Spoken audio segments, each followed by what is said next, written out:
इस पिंड दी एक परिवार दी ऐसी दुखद कहानी है कि ਇਹਦੇ ਤੋਂ ਸਰਕਾਰਾਂ ਨੂੰ ਸਿੱਖ ਲੈਣੀ ਚਾਹੀਦੀ ਹੈ। ਮੈਂ ਕੇਜਰੀਵਾਲ ਸਾਹਿਬ ਦੀ ਸਟੇਟਮੈਂਟ ਸੁਣੀ ਸੀ, ਉਦੋਂ ਪਹਿਲਾਂ ਵੀ ਮੁੱਖ ਮੰਤਰੀਆਂ ਸੁਣਦਾ ਰਿਹਾ ਮੈਂ ਕਿ ਜੀ ਹੁਣ ਪੰਜਾਬ 'ਚ ਅਸੀਂ ਖੁਦਕੁਸ਼ੀ ਨਹੀਂ ਹੋਣ ਦਿਆ। ਇਹ ਮੈਂ 2-3 ਮਹੀਨੇ ਪਹਿਲਾਂ ਸੁਣੀ ਸੀ, ਤੁਸੀਂ ਵੀ ਸਾਰਿਆਂ ਨੇ ਸੁਣੀ ਹੋਣੀ। ਹਾਂਜੀ, ਮੇਰੇ ਖਿਆਲ 'ਚ 10 ਸਾਲ ਪਹਿਲਾਂ ਘਰ ਦਾ ਜਿਹੜਾ ਛੋਟਾ ਬੇਟਾ ਸੀ ਨਿਰਮਲ ਸਿੰਘ, ਮੈਂ ਠੀਕ ਕਹਿ ਰਿਹਾ ਬਾਪੂ, ਉਹ ਖੁਦਕੁਸ਼ੀ ਕਰ ਗਿਆ। ਜ਼ਮੀਨ ਰੇਤਲੀ ਹੈ, ਝਾੜ ਹੋਇਆ ਨਹੀਂ, ਖੁਦਕੁਸ਼ੀ ਕਰ ਗਿਆ। ਦੇਖੋ, ਦੋ ਪੁੱਤ, ਬਾਪ ਦੇ ਕਨੇਡੇ ਦੇ ਉੱਤੇ ਬੇਟੇ ਦਾ ਜਨਾਜ਼ਾ ਇਦੋਂ ਵੱਡਾ ਬੋਝ ਹੋ ਹੀ ਨਹੀਂ ਸਕਦਾ। ਤੇ ਅੱਜ 8-10 ਸਾਲ ਬਾਅਦ ਜਸਪਾਲ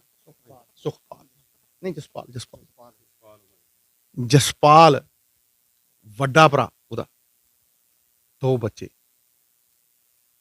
ਉਹ ਗੱਡੀ ਥੱਲੇ ਆ। ਕਾਰਨ, ਜਦੋਂ 3 ਕਾਲੇ ਕਾਨੂੰਨਾਂ ਵਾਲੀ ਵੀ ਗੱਲ ਚੱਲਦੀ ਸੀ, ਮੈਂ ਉਦੋਂ ਵੀ ਕਹਿੰਦਾ ਸੀ ਵੀ ਅਸੀਂ ਇਹ ਜੰਗ ਜਿੱਤ ਲਾਂਗੇ, ਪਰ ਇਹ ਜੰਗ ਜਿੱਤ ਕੇ ਵੀ ਕਿਸਾਨੀ ਦਾ ਮਸਲਾ ਨਹੀਂ ਹੱਲ ਹੋਣਾ, ਕਿਉਂਕਿ ਪਿਛਲੇ 30 ਸਾਲਾਂ ਤੋਂ ਕੋਈ ਕਿਸਾਨਾਂ ਦੀ ਪ੍ਰੋਡਕਟਿਵਿਟੀ ਨੂੰ ਵਧਾਉਣ ਵਾਲੀ ਨੀਤੀ ਨਹੀਂ ਆਈ। ਅਸੀਂ ਐਗਰੀਕਲਚਰ ਜਿਹੜਾ ਉਹ ਸਟੇਟ ਸਬਜੈਕਟ, ਅਸੀਂ ਕੋਈ ਇਹੋ ਜਿਹੇ ਕਾਨੂੰਨ ਹੀ ਨਹੀਂ ਬਣਾਏ ਜਿਹਦੇ ਨਾਲ ਕਿਸਾਨੀ ਪ੍ਰਫੁੱਲਿਤ ਹੋ ਸਕਦੀ। ਦੇਖੋ, ਮੈਂ 2.5 ਲੱਖ ਬੰਦਾ ਇੱਥੇ, ਜਿਹੜਾ 2.5 ਕਿੱਲੇ ਜ਼ਮੀਨ ਜਿਨ੍ਹਾਂ ਕੋਲ ਹੈ, ਬਾਪੂ ਕੋਲ 11 ਕਿੱਲੇ ਜ਼ਮੀਨ ਹੈ, ਪਰ ਹੈ 5 ਕਿੱਲੇ ਵਰਗੀ, ਕਿਉਂਕਿ ਰੇਤਲੀ ਹੈ। ਅੱਛਾ, ਕਿਉਂਕਿ ਕਾਨੂੰਨ ਨੇ ਰੇਤ ਚੁੱਕਣ ਨਹੀਂ ਦਿੰਦੇ। ਦੇਖੋ, ਮੈਂ ਫੇਰ ਦੁਹਰਾ ਰਿਹਾ ਔਰ ਬਾਰ-ਬਾਰ ਦੁਹਰਾਉਂਦਾ ਰਹੂੰਗਾ। ਪਹਿਲੀ ਗੱਲ ਤੇ ਸਾਨੂੰ ਇਹੋ ਜਿਹੇ ਬਜ਼ੁਰਗਾਂ ਦੀ ਬਾਂਹ ਫੜਨੀ ਚਾਹੀਦੀ। 19 ਕੰਪਨਸੇਸ਼ਨ, ਦੇਖੋ ਤੁਸੀਂ ਬਾਲੇ ਉੱਪਰ ਦੇਖ ਲਓ, ਆ ਇੱਧਰ ਦੇਖ ਲਓ, ਮਿੱਟੀ ਦੀ ਚਣਾਈ ਹੈ, ਲਿਪਿਆ ਨਹੀਂ ਗਿਆ ਘਰ। 2 ਪੁੱਤ ਹੋਣ ਘਰ 'ਚ, ਹੈ ਨਹੀਂ। ਸਰਕਾਰਾਂ ਨੂੰ ਇਹਨਾਂ ਦੀ ਬਾਂਹ ਫੜਨੀ ਚਾਹੀਦੀ, ਕੰਪਨਸੇਸ਼ਨ ਵਰਦੀ ਮਿਲਣੀ ਚਾਹੀਦੀ। ਦੇਖੋ, ਇਹ ਕੋਈ, ਮੈਂ ਇੱਥੇ MLA ਸਾਹਿਬ ਵੀ ਹੋਣਗੇ, ਉਹ ਸਾਡਾ ਆਮ ਆਦਮੀ ਪਾਰਟੀ ਦੇ ਹੋਣ, ਉਹਨਾਂ ਦੇ ਹੋਣ, ਲੇਕਿਨ ਇਹ ਪਾਰਟੀਆਂ ਤੋਂ ਬਹੁਤ ਉੱਤੇ ਉੱਠ ਕੇ ਮਸਲੇ ਨੇ। ਮੈਂ ਇਹੀ ਕਹਿੰਦਾ ਰਿਹਾ ਕਿ ਸਾਨੂੰ ਨੀਤੀਆਂ ਦੇ ਨਾਲ ਕਿਸਾਨੀ ਨੂੰ ਚੁੱਕਣਾ ਪਊਗਾ, ਚਾਹੇ ਉਹ ਕਿਸਾਨ ਜਥੇਬੰਦੀਆਂ ਨੇ, ਚਾਹੇ ਸਰਕਾਰਾਂ ਨੇ, ਚਾਹੇ ਅਸੀਂ ਸਾਰੇ ਹਾਂ।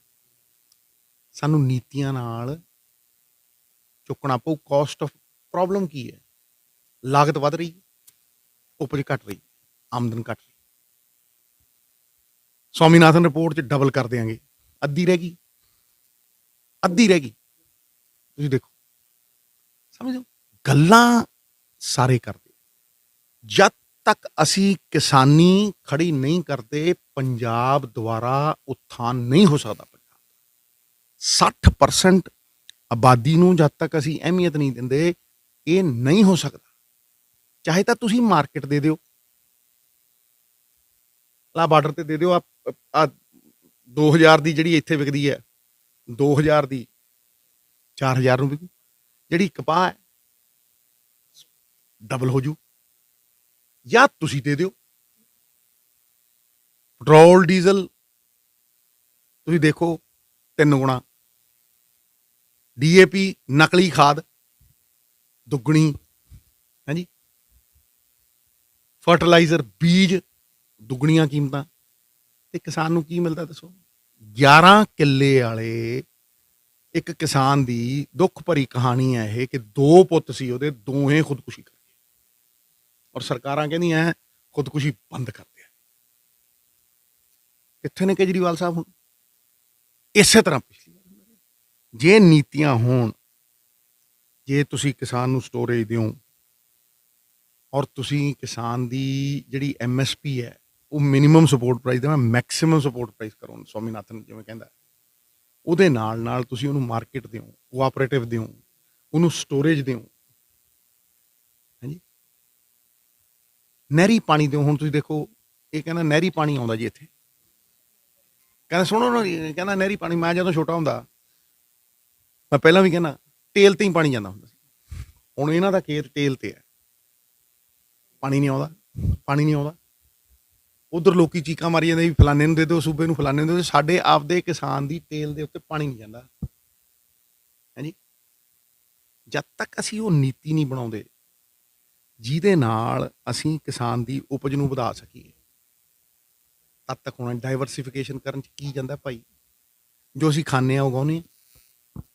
ਇਹ ਪਹਿਲੀ ਵਾਰ ਹੈ ਕਿ ਕਿਸੇ ਚੀਫ ਮਿਨਿਸਟਰ ਨੇ, ਭਗਵੰਤ ਨੇ ਕਿਹਾ ਵੀ ਭਾਈ ਅਸੀਂ ਦਾਲਾਂ ਤੇ, ਮੈਂ ਹਮੇਸ਼ਾ ਕਹਿੰਦਾ ਸੀ ਦਾਲਾਂ ਦੇ ਉੱਤੇ, ਆਇਲ ਸੀਡਸ ਦੇ ਉੱਤੇ, ਹਾਂਜੀ, ਮੱਕੀ ਦੇ ਉੱਤੇ ਤੁਸੀਂ ਡਾਈਵਰਸੀਫਿਕੇਸ਼ਨ ਕਰੋ, ਝੋਨੇ ਤੋਂ ਪਾਸੇ ਹੋ ਕੇ ਨਵੀਆਂ ਫਸਲਾਂ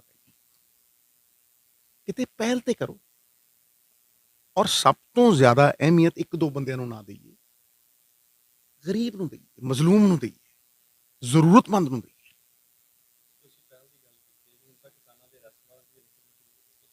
ਦੇਖੋ ਉਹਦਾ ਸਟੇਟਮੈਂਟ ਆ ਗਈ, ਮੈਂ ਅੱਜ ਵੀ ਗੱਲ ਕਰ ਰਿਹਾ ਸੀਗਾ ਕਿ 2000 ਦੇ ਨਿਕਲੇ ਸੀ, 2000 ਤੇ ਉਹ ਸਟੇਟਮੈਂਟ ਆ ਗਈ ਹੈ ਸਰਕਾਰ ਦੀ ਵੀ ਇਹੋ ਜਿਹਾ ਕੁਝ ਨਹੀਂ ਹੋਊਗਾ। ਵਿੱਤ ਮੰਤਰੀ ਨੇ ਕਿਹਾ ਵੀ ਇਹ ਕਾਂਗਰਸ ਸਰਕਾਰ ਵੇਲੇ ਦੇ ਜਾਰੀ ਹੋਏ ਨੇ। ਦੇਖੋ ਤੁਹਾਨੂੰ ਲੱਗਦਾ ਹੈ ਕਿ ਸਿਰਫ ਇਹ ਕਾਂਗਰਸ ਤੇ ਆਪ ਦਾ ਮਾਮਲਾ, ਹਾਂਜੀ, 8000 ਖੁਦਕੁਸ਼ੀਆਂ ਉਦੋਂ ਹੋ ਗਈਆਂ, ਹੁਣ ਵੀ ਜਾਰੀ ਨੇ, ਤੇ ਤੁਸੀਂ ਕਹਿੰਦੇ ਸੀ ਕਿ ਹੁਣ ਖੁਦਕੁਸ਼ੀ ਨਹੀਂ ਹੋਣ ਦੇਵਾਂਗੇ। ਤੁਹਾਡੇ ਮੁੱਖ ਮੰਤਰੀ ਨੇ, ਦਿੱਲੀ ਵਾਲੇ ਨੇ ਕਿਹਾ। ਇਹ ਸਾਰਿਆਂ ਨੂੰ ਇਕੱਠੇ ਹੋ ਕੇ ਸਿਰ ਲਾ ਕੇ, ਮੈਂ ਫੇਰ ਕਹਿ ਰਿਹਾ, ਨੀਤੀਗਤ ਤਰੀਕੇ ਦੇ ਨਾਲ ਤੁਸੀਂ ਗਰੰਟੀ ਦੇ ਕੇ, ਜੇ ਗਰੰਟੀ ਦੇਣੀ ਹੈ ਤਾਂ ਤੁਸੀਂ ਨੀਤੀ ਦਿਓ ਨਾ, ਇਹ ਜੀ ਪਾਲਿਸੀ ਦਿਓ ਨਾ, ਕਿਸਾਨ ਨੂੰ ਇੱਕ ਪੱਕੀ ਪ੍ਰਾਈਸ ਦਿਓ ਨਾ। ਤੇ ਫਿਰ ਜਿਹੜੀ ਇਨਫਲੇਸ਼ਨ ਹੈ, ਜਿਹੜੀਆਂ ਕੀਮਤਾਂ ਵੱਧਦੀਆਂ ਨੇ, ਜਿਹੜੀਆਂ ਲਾਗਤਾਂ ਵੱਧਦੀਆਂ ਨੇ, ਉਹਦੇ ਹਿਸਾਬ ਦੇ ਨਾਲ ਉਹਦੀ MSP ਚੱਕੋ ਨਾ। ਤੁਸੀਂ ਕਾਰਪੋਰੇਟਾਂ ਨੂੰ ਤਾਂ ਮੈਕਸਿਮਮ ਸਪੋਰਟ ਪ੍ਰਾਈਸ ਦਿੰਦੇ ਹੋ ਕਿ ਭਾਈ ਤੇਰੀ ਸਟੋਰੇਜ 25% ਵੀ ਹੋਈ, ਤੈਨੂੰ 100 ਦਾ ਕਿਰਾਇਆ ਦੇਵਾਂਗੇ। ਇੱਥੇ ਤੁਸੀਂ ਮਿਨੀਮਮ ਸਪੋਰਟ ਪ੍ਰਾਈਸ ਨਹੀਂ ਦਿੰਦੇ। ਸਿੱਧੂ ਇੱਕ ਸਟੇਜ ਤੇ ਅੱਜ ਤੁਸੀਂ ਨਹੀਂ ਗਏ, ਕੀ ਕਾਰਨ ਕੀ ਰਿਹਾ? ਯਾਰ ਇਹ ਗੱਲ ਨਹੀਂ ਹੈ ਇੱਥੇ ਕਰਨ ਵਾਲੀ, ਇਹ ਮਤਲਬ ਇੱਥੇ ਗੱਲ ਮੈਂ ਅਫਸੋਸ ਕਰਨਾ ਆਇਆ ਇੱਥੇ। ਇਹਦੇ ਕੋਈ ਗੱਲਾਂ ਹੀ ਨਹੀਂ, ਇਹ ਗੱਲਾਂ ਦਾ ਜਵਾਬ ਨਹੀਂ ਦੇਣਾ ਮੈਂ, ਗੱਲਾਂ ਦਾ ਕੋਈ ਜਵਾਬ ਨਹੀਂ। ਇੱਕ ਮਹੀਨੇ ਦਾ ਸਮਾਂ ਹੋਇਆ ਆਮ ਆਦਮੀ ਪਾਰਟੀ ਸਰਕਾਰ ਬਣੀ ਨੂੰ, ਤੁਸੀਂ ਰਬੜ ਦਾ ਗੁੱਦਾ ਕਹਿ ਰਹੇ ਹੋ ਭਗਵੰਤ ਮਾਨ ਨੂੰ, ਤੇ SGPC ਕਹਿ ਰਹੇ ਹੋ ਮਾਫੀ ਮੰਗੀ, ਸ਼ਰਾਬ ਪੀ ਕੇ ਆਏ। ਦੇਖੋ ਸਵਾਲ ਇਹ ਨਹੀਂ ਹੈ, ਦੇਖੋ ਮੈਂ ਭਗਵੰਤ ਦੀ ਜਿੱਥੇ ਤਾਰੀਫ ਕਰਨ ਵਾਲੀ ਗੱਲ ਹੁੰਦੀ ਹੈ ਤਾਰੀਫ ਕਰ, ਲੇਕਿਨ ਜਿੱਥੇ ਗੱਲ ਸਾਡੇ ਵਕਾਰ ਦੀ ਆ ਜਾਂਦੀ ਹੈ, ਸਾਡੇ ਵਰਚਸਵ ਦੀ ਆ ਜਾਂਦੀ ਹੈ, ਸਾਡੀ ਹੋਂਦ ਦੀ ਆ ਜਾਂਦੀ ਹੈ, ਕਹਿੰਦੇ ਨੇ ਨਾ ਕਿ ਇਹ ਸਵਾਲ ਪੰਜਾਬੀਅਤ ਦਾ ਹੈ ਵੀ ਭਾਈ ਪੰਜਾਬੀ ਨਿਰਣੇ ਲੈ ਰਹੇ ਨੇ, 20 ਬੰਦੇ ਦਿੱਲੀੋਂ ਆਉਂਦੇ ਆ, ਮੰਤਰੀ ਵੀ ਨਹੀਂ ਹੁੰਦਾ, ਕਹਿੰਦੇ ਕਮਰਾ ਖੋਲੋ, ਕਹਿੰਦੇ ਜੀ ਮੰਤਰੀ ਨਾਲ, ਠੀਕ ਹੈ ਮੰਤਰੀ ਨੂੰ ਨਾਲ ਭਾਲਾਂਗੇ। ਇਹ ਜਵਾਬ ਨਹੀਂ ਦਿਆ। ਬਿਜਲੀ ਦਾ ਮੁੱਦਾ, ਤੁਸੀਂ ਬਿਜਲੀ ਦਾ ਮੁੱਦਾ ਮੁੱਕਰ ਕੇ, ਮੈਂ ਬਾਰ-ਬਾਰ ਨਹੀਂ ਦੁਹਰਾਉਣਾ ਚਾਹੁੰਦਾ। ਇੱਥੇ ਮੈਂ ਕਿਸਾਨੀ ਤੇ ਗੱਲ ਕਰਨਾ ਚਾਹੁੰਦਾ, ਔਰ ਕਿਸਾਨੀ ਦੀ ਗੱਲ, ਕਿਸਾਨੀ ਦੀ ਗੱਲ ਕਰਨਾ ਚਾਹੁੰਦਾ, ਔਰ ਕਿਸਾਨੀ ਦੀ ਗੱਲ, ਕਿਸਾਨੀ ਤਾਂ ਉਭਰੂਗੀ। ਮੈਂ ਫੇਰ ਕਹਿਣਾ, ਜੇ ਕਿਸੇ ਕੋਲ ਇਹਦੇ ਨਾਲੋਂ ਬਿਹਤਰ ਨੀਤੀ ਹੋਵੇ ਤੇ ਦੱਸੇ। ਜਦ ਤੱਕ ਅਸੀਂ ਐਸੇ ਲੋਕਾਂ ਦੀ ਬਾਂਹ ਨਹੀਂ ਫੜਦੇ, ਇਹਨਾਂ ਨੂੰ ਚੰਗੀ ਵਾਜਬ ਕੰਪਨਸੇਸ਼ਨ ਨਹੀਂ ਦਿੰਦੇ, ਇਹਨਾਂ ਦੇ ਪਰਿਵਾਰ ਖੜੇ ਨਹੀਂ ਕਰਦੇ, ਇਹਨਾਂ ਦੇ ਲਈ ਅਸੀਂ ਚੰਗੀਆਂ ਪਾਲਿਸੀਆਂ ਨਹੀਂ ਲੈ ਕੇ ਆਉਂਦੇ, ਇਹਨਾਂ ਦੀਆਂ ਜਿਣਸਾਂ ਦੀਆਂ ਕੀਮਤਾਂ ਫਿਕਸ ਨਹੀਂ ਕਰਦੇ, ਡਾਈਵਰਸੀਫਿਕੇਸ਼ਨ ਨਹੀਂ ਕਰਦੇ, ਸਟੋਰੇਜ, ਕੋਆਪਰੇਟਿਵ, ਕਿਸਾਨ ਵਾਹਿਦ ਇੱਕ ਕਿੱਤਾ ਹੈ, ਔਰ ਬਾਬੇ ਨਾਨਕ ਦਾ ਕਿੱਤਾ ਹੈ, ਜਿਹੜਾ ਆਪਣੀ ਫਸਲ ਦਾ ਰੇਟ ਆਪ ਫਿਕਸ ਨਹੀਂ ਕਰਦਾ। ਤੁਸੀਂ ਦੁਕਾਨ ਤੇ ਜਾਂਦੇ ਹੋ, ਕੋਈ ਵੀ ਚੀਜ਼ ਲੈਣੀ ਹੋਵੇ, ਅਗਲਾ ਕਹਿੰਦਾ ਇੰਨੇ ਦੀ ਲੈਣੀ ਹੈ, ਲੈ, ਨਹੀਂ ਤਾਂ ਜਾ। ਲੇਕਿਨ ਕਿਉਂਕਿ ਕਿਸਾਨ ਕੋਲ ਸਟੋਰੇਜ ਨਹੀਂ, ਕਿਸਾਨ ਕੋਲ ਉਹ ਸਹੂਲਤਾਂ ਨਹੀਂ, ਔਰ ਉਹਦੇ ਕੋਲ ਪੈਰਿਸ਼ੇਬਲ ਕਮੋਡਿਟੀਆਂ ਨੇ। ਜੇ 5 ਰੁਪਏ ਦਾ ਟਮਾਟਰ ਹੈ, ਸ਼ਾਮ ਨੂੰ 25 ਦਾ ਵਿਕਦਾ, ਲੇਕਿਨ ਉਹ ਤੋਂ 5 ਲਿੱਤਾ ਜਾਂਦਾ। ਫਿਰ ਉਹ ਜੇ ਉਹਨੇ 5 ਮਹੀਨੇ ਬਾਅਦ ਲੈਣਾ ਹੁੰਦਾ, ਉਹ 60 ਦਾ ਵਿਕਦਾ, ਕਿਉਂਕਿ ਉਹ ਅਡਾਨੀ ਦੇ ਕੋਲਡ ਸਟੋਰੇਜ ਚਲੇ ਜਾਂਦਾ। ਇਸ ਕਰਕੇ ਜੇ ਇਹਨਾਂ ਦੀ ਬਾਂਹ ਨਹੀਂ ਫੜਾਂਗੇ ਤੇ ਫਿਰ ਪੰਜਾਬ ਦੀ ਬਾਂਹ ਨਹੀਂ ਫੜਾਂਗੇ।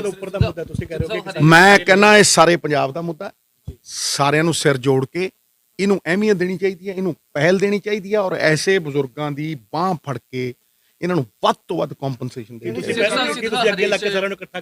ਮੈਂ ਇਸ ਮੁੱਦੇ ਦੇ ਉੱਤੇ, ਇਹ ਸਾਡੀ ਪੱਗ ਹੈ, ਇਹ ਸਾਡੀ ਪੱਗ ਹੈ, ਸਾਡੀ ਇੱਜ਼ਤ ਹੈ, ਸਾਡਾ ਮਾਨ ਸਨਮਾਨ ਹੈ। ਜੇ ਪਹਿਲਾਂ ਲਹਿਰ ਚੱਲੀ ਸੀ ਪਗੜੀ ਸੰਭਾਲ ਜੱਟਾ, ਪਗੜੀ ਸੰਭਾਲ ਹੋਏ, ਬੈਰੀਆਂ ਨੇ ਅੱਜ ਤੇਰਾ ਲੁੱਟ ਲਿਆ ਮਾਲ ਹੋਏ, ਉਹ ਅੱਜ ਵੀ ਸੱਚ ਹੈ, ਉਹ ਅੱਜ ਵੀ ਸੱਚ ਹੈ, ਔਰ ਮੈਂ ਉਸੇ ਦੀ ਪਹਿਰੇਦਾਰੀ ਕਰਨਾ ਆ। ਇਸ ਕਰਕੇ ਮੈਨੂੰ ਸਵਾਏ ਕਿਸਾਨੀ ਦੇ ਅੱਜ ਇੱਥੇ ਕੋਈ ਸਵਾਲ ਨਾ ਪੁੱਛੋ। ਮੈਂ ਇਹ ਤੁਹਾਨੂੰ ਕਹਿ ਰਿਹਾ,